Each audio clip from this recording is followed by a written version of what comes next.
For months, I had been living in a cycle of endless begging, begging my wife for affection, for respect, for just a small piece of her time. Every day felt like I was walking on eggshells, waiting for her approval, craving her attention, but always falling short. No matter what I did, it was never enough.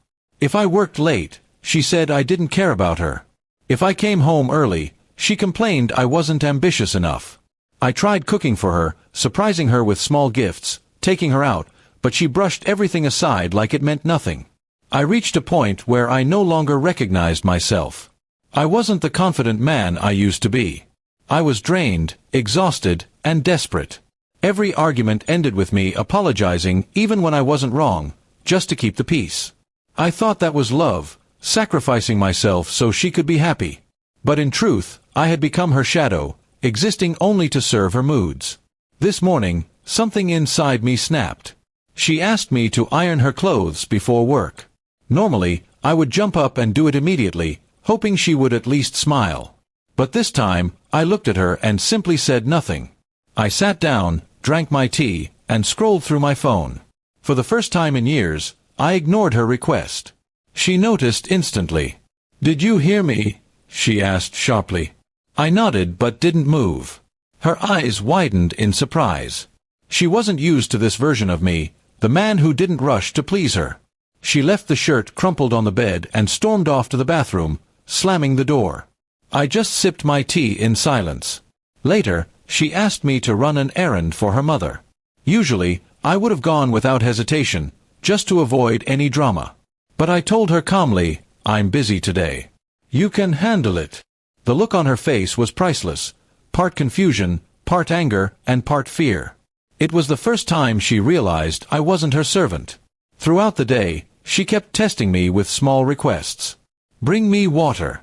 Fix my charger. Call the plumber."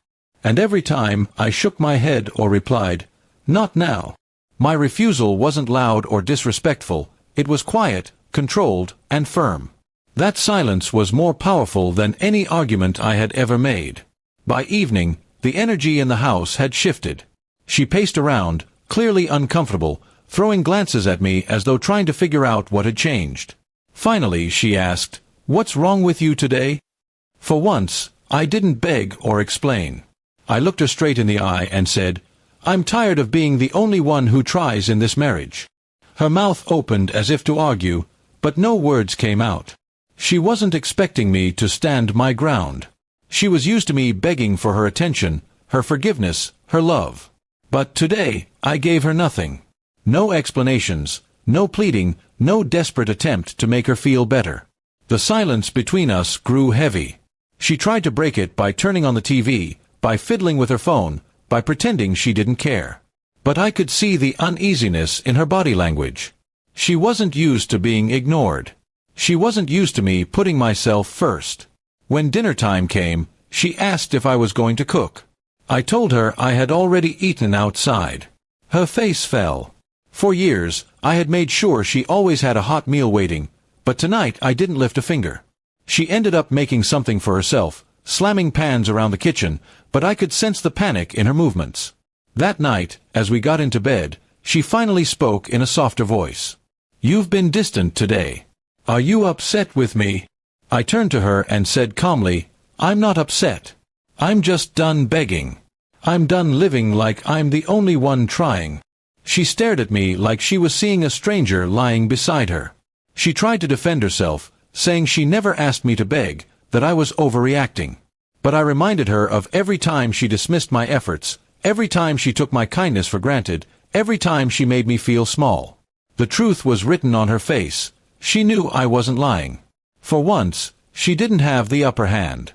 I didn't raise my voice, I didn't cry, I didn't plead. I simply stated the truth and let the silence hang. And in that silence, she finally realized she might lose me if things didn't change. As she turned away, pretending to sleep, I lay awake feeling strangely free. For the first time in years, I wasn't weighed down by the need to win her approval. I had taken back a piece of myself, and it felt powerful. I don't know what tomorrow will bring. Maybe she will change, maybe she won't. But one thing is certain, I will never go back to begging. Today she noticed, and tomorrow she will understand. The next morning, I left early without saying much. I didn't take her calls during the day, and when I came home, I calmly handed her an envelope. Inside were papers, my decision to separate. Her hands trembled as she read, her eyes filling with shock and fear. She tried to protest, to beg me to talk, but this time I was the silent one. The man who once begged for her love was gone forever. I packed my things slowly while she watched, unable to stop me. "You'll regret this," she whispered, but I only smiled and said, "No, I've already regretted staying too long." As I walked out, I felt lighter than I had in years. For the first time, I wasn't begging, I was free.